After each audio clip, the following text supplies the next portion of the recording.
안녕하세요, 여러분. 예, 이 시간에는 노동시장론 세 번째 시간이죠. 노동의 공급 보도록 하겠습니다. 제가 지난 시간에 노동의 수요, 공급, 노동시장이라는 것과 상품시장이 반드시 다르다, 분명히 다름을 설명을 드렸습니다.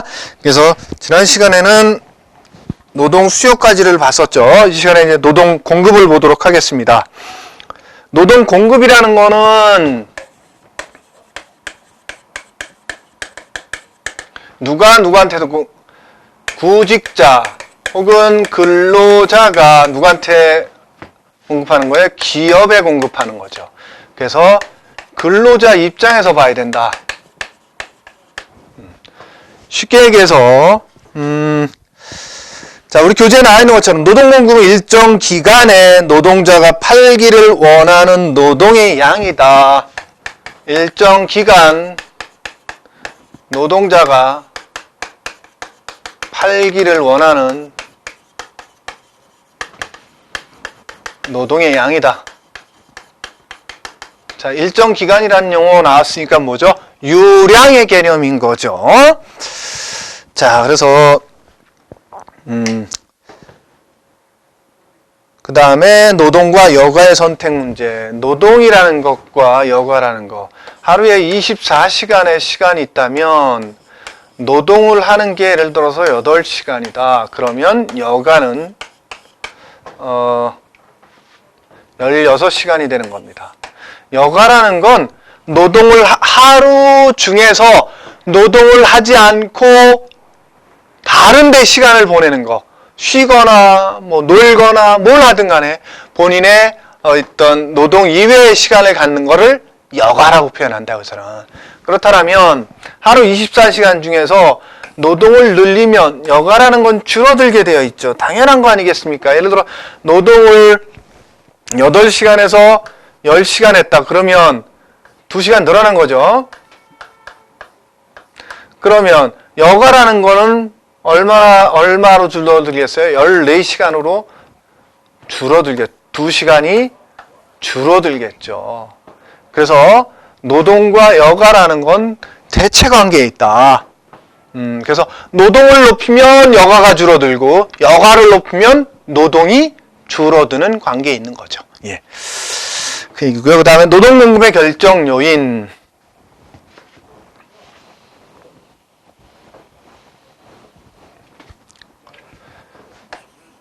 노동 공급의 결정 요인. 첫 번째는 인구 또는 생산 가능 인구입니다.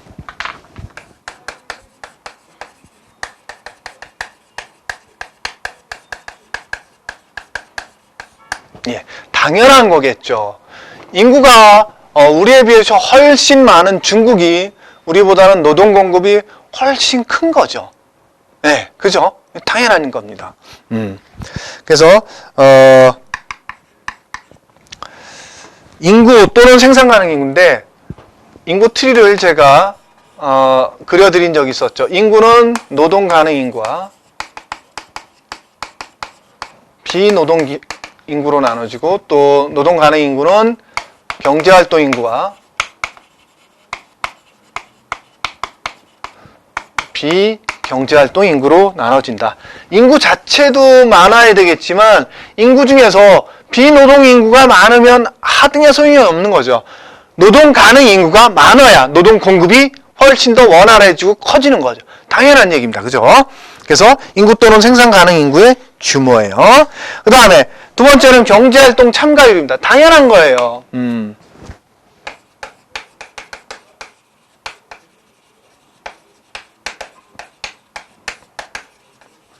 예. 노동 가능 인구가 많으면 뭐 할 거예요? 비경제활동 인구가 많으면 일하지 않는 사람들인 거예요. 비경제활동 인구는 일할 수 있는데 일하지 않는 사람, 못하는 사람, 이런 사람들이 비경제활동 인구입니다. 그 비율이 높으면 노동 가능 인구가 아무리 많아도 소용없는 거죠. 노동 가능 인구 중에서도 경제활동 인구가 많아야 되는 거죠. 그죠? 예. 경제활동 인구, 일하겠다고 노동시장에 나가는 인구예요. 그래서 그 중에서 취업자도 나오고 실업자도 나오는 거죠. 비경제활동의 인구에 제가 그 직업정보론에서 비경제활동에 속하는 사람들이 누가 있다 그랬어요? 예, 전업주부, 그 다음에 학생, 그 다음에 취업준비생, 그 다음에 백수. 예, 백수와 실업자는 같지 않습니다. 예, 실업자는 일하려고 나가서 활동하는데, 구직 활동하는데 취업이 안 되는 사람이 실업자. 백수는 빈둥빈둥. 집에서 노는 사람이 그냥 백수예요. 백수와 실업자는 틀린 얘기입니다. 같은 얘기 아닙니다. 아시겠죠? 그래서 두 번째는 경제활동 참가율이다. 세 번째는 노동시간이다. 똑같은 뭐 A국도 100명, B국도 100명, 노동 가능 인구가 있고 경제활동 인구라고 봅시다. 경제활동 인구가 있어도 A국은 하루에 평균 10시간을 일하고 B국은 하루에 평균 8시간만 딱 일하고 간다. 그럼 어떤 게 노동 공급이 큰 거예요? 당연히 여기가 큰 거죠. 그래서 노동 시간도 노동 공급의 결정 요인이고요. 다음은 노동의 질이에요. 그래서 자, 여긴 똑같이 100명이라도 100대를 만들어낼 수 있는 노동의 질이 있는가 하면 여긴 똑같이 100명이라도 자동차를 뭐 50대만 만들어낼 수 있는 노동의 질을 갖고 있다. 그럼 어떤 게 노동 공급이 큰 겁니까? 예, 당연히 A국이겠죠. 그래서 노동의 질 또한 노동 공급의 결정 요인이다. 이렇게 생각하시면 될 것 같습니다. 그 다음에 노동력 규모의 경기 순환적 변화. 이게 무슨 얘기냐면 노동력이라는 게 경기 변화에 따라서 어떻게 변화되느냐. 경기가 좋으면 뭐 일하겠다는 사람들이 많이 나올 거고 경기가 안 좋으면 일하겠다는 사람 줄어들겠죠. 뭐 이런 것들에 따라서 그 노동력 규모가 어떻게 변하느냐 이런 것들을 얘기하는 겁니다. 아유, 잘못 지었네요. 지우면 안 되는데.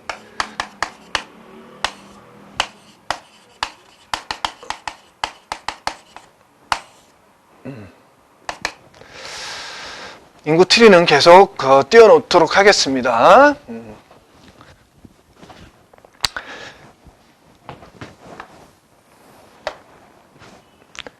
그 다음에 노동력 규모의 경기 순환 변화를 했죠. 첫 번째 경제활동 수준에 따른 노동 참가율의 변화.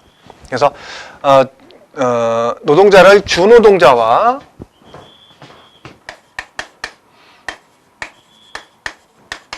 보조노동자로 나눠진다면 주노동자는 주로 우리 표현으로 보면 가장이라고 표현해도 뭐 정확한 건 아닌데 비슷하다라는 거죠. 보조노동자는 아내와 자녀. 이건 이제 아빠겠죠, 아빠. 네. 그래서 주노동, 물론 뭐 아내가 주노동자인 집도 있어요. 또 아빠 입장에서 부가 노동자인 경우도 있습니다. 그냥 일반적인 경우를 얘기하는 거예요. 절대적인 건 아닙니다. 어쨌든 주노동자는 가장이에요. 그래서 주노동자는 경기가 좋든 안 좋든 간에 어떻게 일해야죠. 놀 수는 없잖아요. 근데 보조노동자, 부가노동자라고도 표현하고 부가노동자는 경기가 좋을 땐 취업이 잘 안 돼. 그래서 잘 못하는데 경기가 안 좋을 때는 경기가 좋을 때는 취업이 잘 될 수 있기 때문에 많이 나와야 돼. 근데 또 반대인 경우도 있죠. 불경기 때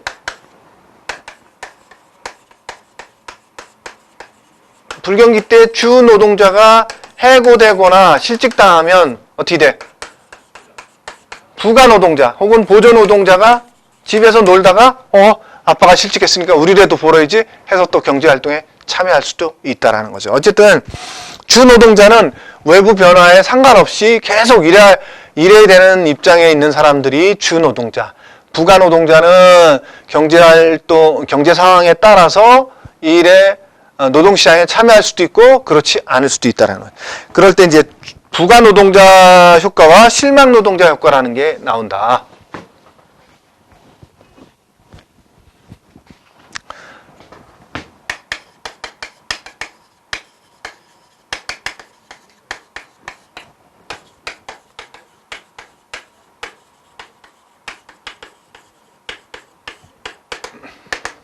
그래서 부가노동자 효과라는 건 뭐냐면 아까 얘기했던 것처럼 이제 경기가 주로 불경기일 때 주 노동자가 실직이나 혹은 고용 상황이 안 좋아졌어요. 정규직에서 뭐 비정규직으로 바뀌었다든가 혹은 뭐 월급 뭐 500만 원씩 받다가 200만 원으로 줄었다든가 그렇게 안 좋아지면 집에 있던 부가 노동자가 어떻게 한다? 비경제활동 인구에 있다가 경제활동 인구로 건너가 버려요. 이제 돈 벌겠다고 이제 밖으로 나가는 거죠. 그게 부가 노동자 효과예요.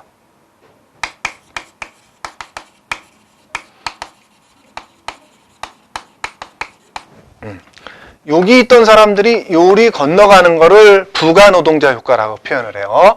근데 이리 건너갈 때 이거부터 먼저 거쳐서 이리 가지 바로 취업되는 경우가 많습니까? 그렇지 않습니까? 하루를 고용센터에 구직 등록하고 취업이 되더라도 하루 동안은 실업자로 있는 거예요. 구직 등록하고 아직 취업이 안 됐으니까. 그죠? 그래서 실업자를 거쳐서 취업자로 건너가겠죠. 그래서 실업률을 높여요. 이게 부가 노동자 효과고요. 실망 노동자 효과는 뭐냐면 주로 불경기에 부가 노동자 입장에서도 취업하고 있었다라는 거죠. 근데 여러분들 그 불경기가 되면 제가 이제 지난 시간에 노동 수요 탄력성에 대해서도 얘기했지만 회사 입장에서 회사가 어려워지면 생산성이 높은 사람은 놔두더라도요. 생산성이 낮은 사람부터 해고해요. 그러면 그 얘기는 뭐예요?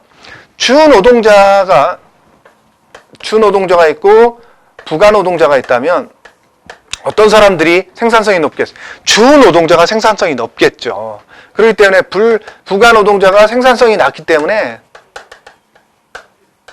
해고를 당하거나 아니면 실업자 상태로 있었더라도 취업이 잘 안 될 걸 포기해서 어떻게 집으로 들어가 버려요. 그러면 경제활동 인구에 있다가 비경제활동 인구로 건너와 버리는 거예요. 이게 실망 노동자 효과입니다. 그러면 주로 여기에 있던 사람들이 이쪽으로 오기 때문에 실망 노동자 효과가 발생함으로 해서 어떻게 한다? 실업률은 낮아진다.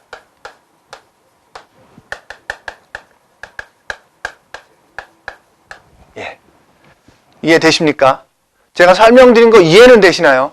제가 이제 그걸 써보면 주로 불경기에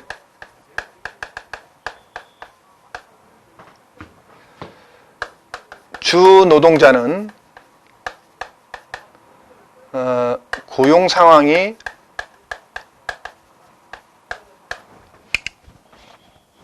주 노동자의 고용 상황이 불안해져서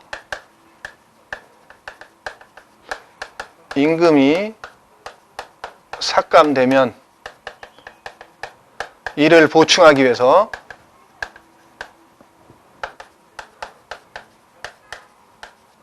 부가 노동자가 돈을 벌기 위해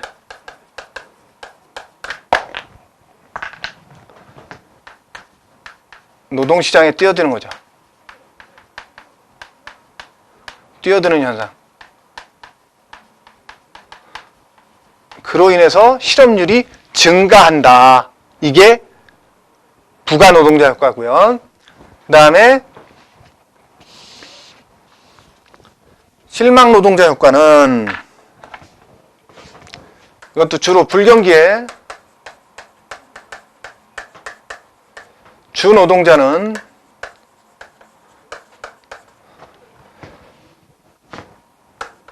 고용 상황이 불안해져도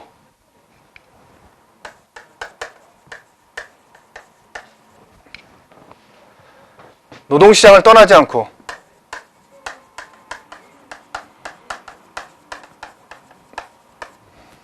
떠나지 못하지만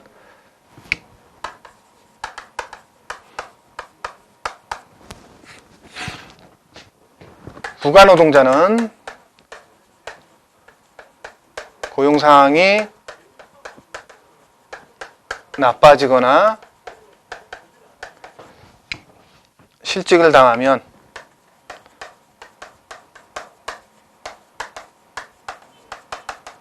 노동시장을 떠난다. 이로 인해 실업률은 감소한다. 이게 실망 노동자 효과입니다. 네. 그래서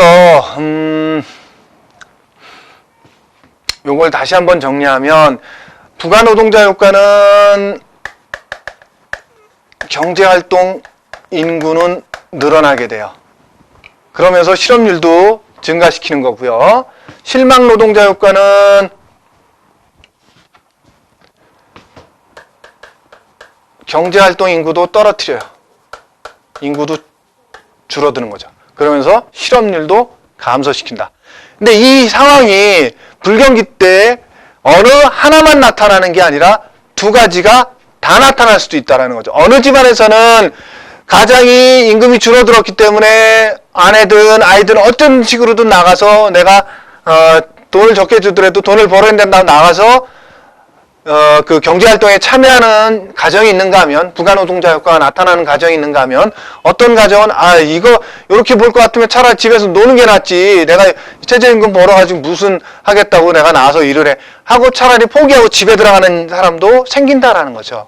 근데 주로 불경기 때 어떤 게 더 많이 나타나느냐 하면, 그건 어떤 경우일지 모르겠지만 어쨌든 실망 노동자 효과가 더 많이 나타날 수 있다라는 거예요. 그래서 오히려 불경기인데도 불구하고 이상하게 실업률이 감소하는 현상이 나타나는 게 통계적으로 나타날 수 있는데, 그게 뭐 때문에 그런다? 실망 노동자 효과가 더 크게 나타나기 때문에 그렇다라는 거예요.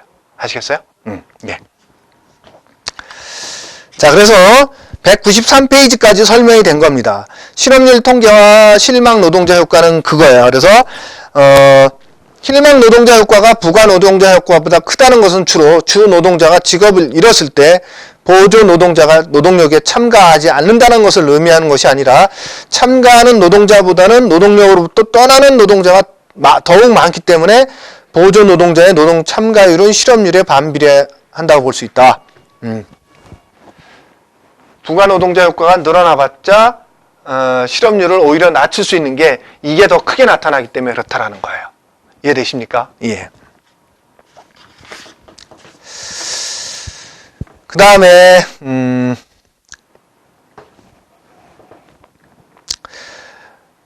그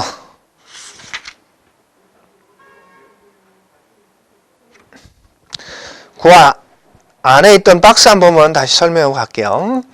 실망 노동자 효과, 부가 노동자 효과에서 193페이지 가운데에 있는 거. 실망 노동자 효과라는 것은 경기 침체로 실업이 계속 증가하여 실업자가 직장을 구하는 것이 더욱 어렵게 되어 구직활동을 단념함으로써 비경제활동 인구가 늘어나고 경제활동 인구가 감소하는 것이다. 예. 경제활동 인구가 감소한다 그랬죠. 그 다음에 부가노동자 효과. 경기가 하강할 때 주 노동자가 실직하게 됨에 따라 가족 중 비경제활동 인구로 머물던 2차적 노동력이 가계의 소득을 유지하기 위하여 노동시장에 참가하여 실업률을 높이게 된다.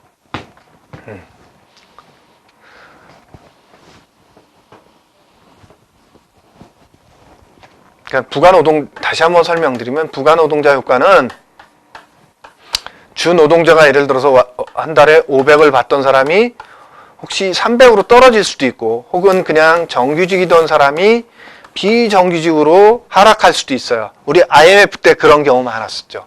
그러다 보니까 500이었던 데가 300으로 떨어진다면 500을 가지고 가정주부 입장에서는 생활비도 쓰고 애들 교육비도 쓰고 뭐 경조사비도 썼다라는 거죠. 그 다음에 은행 대출금도 갚았고, 근데 300으로 줄어다 보니까 200이 마이너스예요. 그러다 보니까 이거를 주부 입장에서 나가서 내가 200이라도 어떻게, 아니면 100이라도 더 벌어야지, 이래고 나가는 게 부가노동자 효과. 예.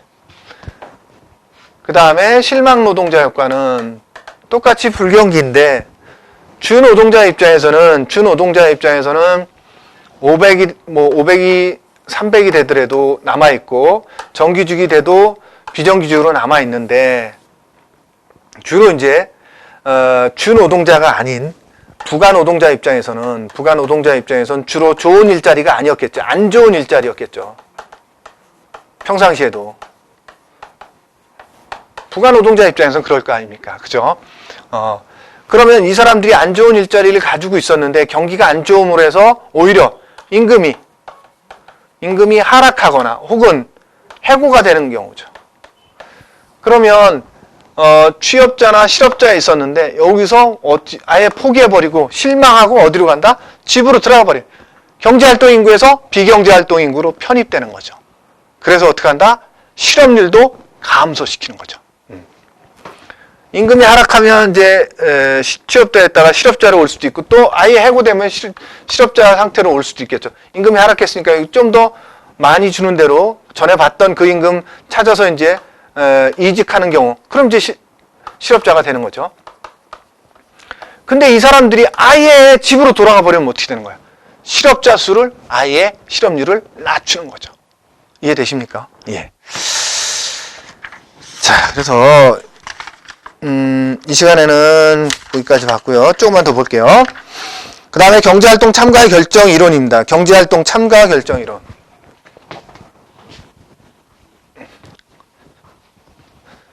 자, 여기 있던 사람들이 이쪽으로 왜 건너가느냐 이거죠. 왜 건너가는지를 얘기해 주는 거예요. 첫 번째는 소득, 여가, 선호에 의한 분석이라는 거예요.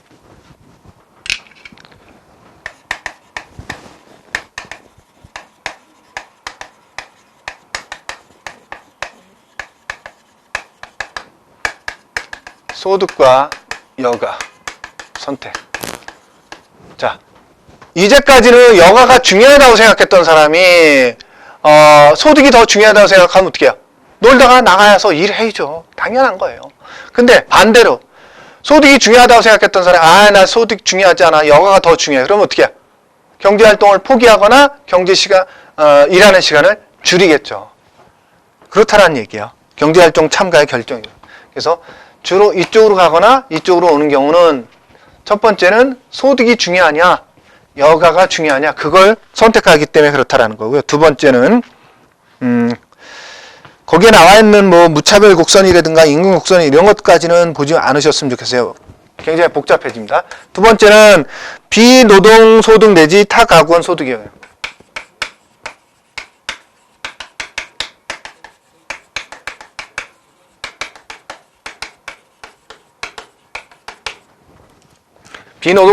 비노동 소득이라는 건 갑자기 내가 유산을 받았어요. 40억짜리 빌딩을 하나 받았어. 내가 직장 생활했었는데. 그러면 이 40억짜리 빌딩에서 임대료가 계속 들어올 텐데 내 경제활동 합니까 안 합니까? 안 하죠. 당연한 겁니다. 예. 그 다음에 이건 뭐예요? 나는 우리 집에는 3명이서 직장 생활을 하는데 나는 한 달에 200만 원 받고 아빠와 엄마가 각각 100만 원씩 받았었는데 갑자기 400만 원씩 본대. 갑자기 400만 원씩 본다라는 거죠. 그러면 이게 100만 원 그러면 400이었었는데 나 200 그대로 받아. 근데 아버지 400, 어머니 400. 그럼 1000만 원이 됐어. 그럼 나 안 벌어도 800이다. 그럼 나 일합니까? 안 합니까? 안 하겠죠. 안 하려고 드는 게 많겠죠. 그죠? 그 얘기입니다. 예. 그 다음에 시간당 임금 상승 효과.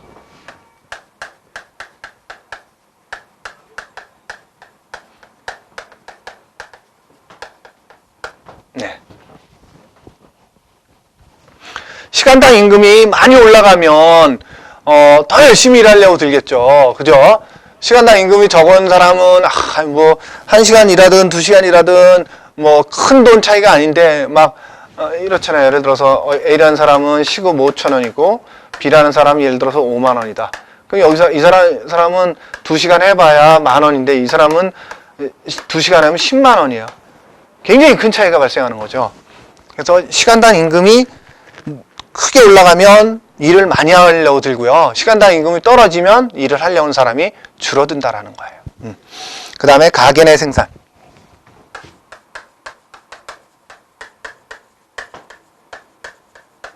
가계 내 생산이라는 건 그거예요.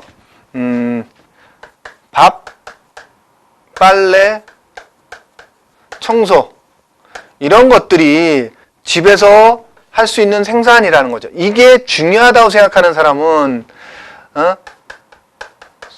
손으로 밥하고 손빨래하고 뭐 청소도 본인이 직접 하고, 근데 나 이게 별로 중요하지 않아. 그럼 어떻게 해? 다 기계한테 맡기고 자기 여유 있는 시간에 뭐야? 나가서 돈 벌겠다라는 거죠. 네, 그런 거예요. 옛날에 우리 이제 부모님 세대에서는 뭐랄까요? 밥을 하는데 뭐 1시간, 2시간 걸렸어요. 왜냐하면 이제 솥에 밥 안 치고 불 떼고 뭐 이러느라고. 근데 요즘은 그럴 필요 있나요? 전기밥솥이 그냥 쌀만 씻어서 앉혀놓으면 다 알아서 해주죠. 나머지 시간에 자기가 뭘 할 수도 있잖아요. 그런 거예요. 가계 내 생산이 본인의 입장에서 얼마나 중요하냐에 따라서 그것을 가계 내 생산에 집중하겠다 그러면 다른 거 할 시간이 없어요. 그래서 경제활동, 사회활동을 할 수가 없어. 근데 나는 기계에 맡기고 나는 그 사회활동을 할래? 그러면 어떻게 돼요? 경제활동과 증가할 수 있는 거죠. 그 얘기입니다. 그 다음에 육아 내지 통근 시간의 영향.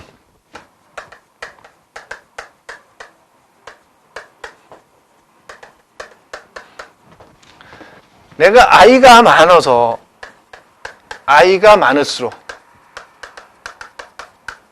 혹은 아이가 어릴수록 아이한테 손이 많이 가죠. 손이 많이 가면 뭐예요? 경제활동 참가가 어려워지고, 아이가 적을수록 혹은 아이가 클수록 아이한테 손이 가는 게 좀 적어지겠죠. 그럼 어떻게? 경제활동 참가를 높일 수 있다라는 거죠. 그 얘기입니다. 그래서 어떠한 상황에 따라서 경제활동을 높일 수도 있고 낮출 수도 있는 결정 요인이라는 거야. 다음은 기혼 여성의 경제활동 참가의 결정 요인인데 이건 조금 길어지기 때문에 다음 시간에 계속 이어서 가도록 할게요. 이 시간에는 여기까지만 하고 마치도록 하겠습니다. 예, 여러분들 수고 많으셨습니다.